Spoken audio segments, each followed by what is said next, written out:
মুখরোচক এই খাবারগুলো রেস্টুরেন্টে গিয়ে কত দাম দিয়ে খাই, অথচ ঘরে যখন বানাতে জানবেন তখন দেখবেন আর কোনোভাবে ইচ্ছে করবে না এত দাম দিয়ে রেস্টুরেন্টে গিয়ে খেতে। চলুন আজকে আপনাদের সাথে শেয়ার করব এই মুখরোচক খাবারগুলো আমি কিভাবে বানিয়েছি, আর যেই টাকা দিয়ে আমরা রেস্টুরেন্টে খাই তার চেয়ে অর্ধেক টাকায় ঘরে বানিয়ে আরও বেশি পরিমাণে খেতে পারবেন। সো শুরুতেই হচ্ছে এখানে আমি একটা চিকেনের ব্রেস্ট পিসকে, তাও আবার অর্ধেক, যেটা হচ্ছে গিয়ে বোনলেস চিকেন নিয়ে আমি ব্লেন্ড করে নিয়েছি। দেন রসুন, গাজর, ফুলকপি আর পেঁয়াজ কলি, যেহেতু শীতের সিজন আর এগুলো এখন অ্যাভেলেবেল ছিল, সো এগুলো সব একসাথে আমি নিয়ে দেন সয়া সস নিয়ে, লবণ, একটুখানি আদা রসুন বাটা আর হচ্ছে গিয়ে এখানে আমি ম্যাজিক মশলা দিয়ে একটা পুর তৈরি করে নিয়েছি। এখানে চিকেনটাও কম থাকে, দেন হচ্ছে গিয়ে সবজিও খাওয়া হয়, চিকেনও বেশি প্রয়োজন হয় না, দেন হেলদি একটা খাবার ঘরে আপনি তৈরি করতে পারবেন। আর এইসব খাবার ঘরে বানালে একটু বেশি বানাতে হয় আর বেশি করে বানানো যায়। সো এখানে আমি 2 কাপ ময়দার সাথে লবণ, তেল আর পানি দিয়ে একটা ডো তৈরি করে নিচ্ছি। হ্যাঁ, এটা হচ্ছে আমি অন্থনের প্রসেস করে নিচ্ছি, এভাবে আপনিও তৈরি করতে পারবেন। আর ঘরে এইসব খাবার বানালে দোকানের মতো, রেস্টুরেন্টের মতো তো আপনি অবশ্যই একটু একটু পরিমাণ বানাবেন না, আপনি বেশি পরিমাণ বানাবেন, পুর বেশি দিয়ে বেশি বড় করে, তাই না? সো দেন হচ্ছে আমি নেক্সট প্রিপারেশনে চলে যাই, সেটা হচ্ছে থাই স্যুপ বানানোর জন্য। থাই স্যুপ আর অন্থন হচ্ছে গিয়ে বেস্ট ফ্রেন্ড আমার মনে হয়, একজন আরেকজনকে ছাড়া জমে না, চলেও না।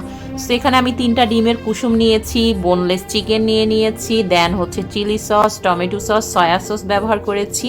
আমার কাছে সেদিন চিংড়ি মাছ ছিল না, চিংড়ি মাছ থাকলে দিতাম। সো আর এখানে আমি একটা হচ্ছে 3 থেকে 4 চামচ কর্নফ্লাওয়ার নিয়ে পানি দিয়ে গুলিয়ে দেন এটার সাথে মিক্স করে দিই। দেন একটু লবণ দিয়ে দেন এটা মিক্স করার পরে, যথাযথভাবে মিক্স হয়ে যাওয়ার পরে এখানে আমি ইচ্ছে মতো পানি ব্যবহার করি যতটুকু রাখতে চাই। যদি ঠিকটা পাতলা হয়ে যায় দেন আপনি চাইলে আবার এখানে কর্নফ্লাওয়ার গুলে দিয়ে দিতে পারেন। আর এখানে মরিচের গুঁড়ো দিয়ে দিয়েছি। আর এই তো এটা হচ্ছে গিয়ে লেমন গ্রাস বা থাই পাতা। এটা হচ্ছে বাজারে একেবারে অল্প টাকায় পাওয়া যায়, 20 থেকে 30 টাকার আনলে আপনি 2-3 বার খেতে পারবেন। সো এটা তেমন ঝামেলার না, যদি হাতের কাছে না থাকে লেবুর রসও ব্যবহার করতে পারেন। দেন আমি চুলাটা জ্বালিয়ে এটা বসিয়ে দিয়েছি।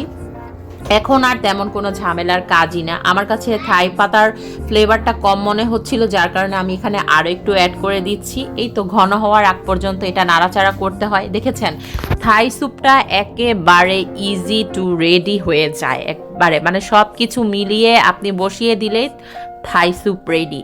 এই পরিমাণ থাই স্যুপ দোকানে রেস্টুরেন্টে কিনতে গেলে কি পরিমাণ টাকা গুনতে হয় সেটা তো আমাদের জানা আছে।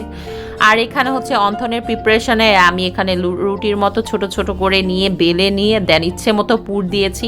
আমি ঘরে বানাবো, আমি কেন ছোট ছোট বানাবো, আমি তো ইচ্ছে করেই বড় বানিয়েছি। একটু বড় না বানালে ঘরে বানিয়ে কি কোনো মজা আছে বলেন? ঘরে বানাবেন জিনিস যদি বড় না হয়, মজার না হয়, বেশি পুর না হয়, তাহলে তো রেস্টুরেন্ট আর ঘরের জিনিস কখনোই এক হয় না। আমার মনে হয় আমরা সবাই কম বেশি ঘরে যখন রেস্টুরেন্টের খাবারগুলো বানাই, পরিমাণেও বেশি বানাই, পরিমাণে দেইও বেশি, তাহলেই তো ঘরের স্বাদটা নিয়ে আসে, তাই না? দেন আর কি ফাইনালি হচ্ছে গিয়ে তেল দিয়ে ভেজে নেওয়ার পালা। এই অন্থনটা সিম্পল, তেমন কোনো মশলা নেই, তেমন কোনো ঝামেলার না, এত মজা, মানে এটা তো এমনিতেই সন্ধ্যার নাস্তায় অনেক খাওয়া হয়ে যায়। আমার বাচ্চা সেদিন অনেক বেশি পছন্দ করেছে এবং আমি যাকে খাওয়িয়েছি সেও, বিশেষ করে আমার মা বেশি পছন্দ করেছে। আমার মার সব কিছু পছন্দ হয় না। সো এইভাবে একবার ঘরে বসে বানিয়ে এনজয় করে ফেলবেন গরম গরম থাই স্যুপ আর হচ্ছে গিয়ে অন্থন, দুইজন হচ্ছে গিয়ে বেস্ট ফ্রেন্ড কম্বিনেশন, যেটা আমার কাছে মনে হয়। সো এভাবে বানাতে জানলে কষ্ট করে এত টাকা রেস্টুরেন্টে কেন খেতে যাবেন, ঘরেই বানিয়ে খেয়ে ফেলেন, দারুণ মজার খাবার।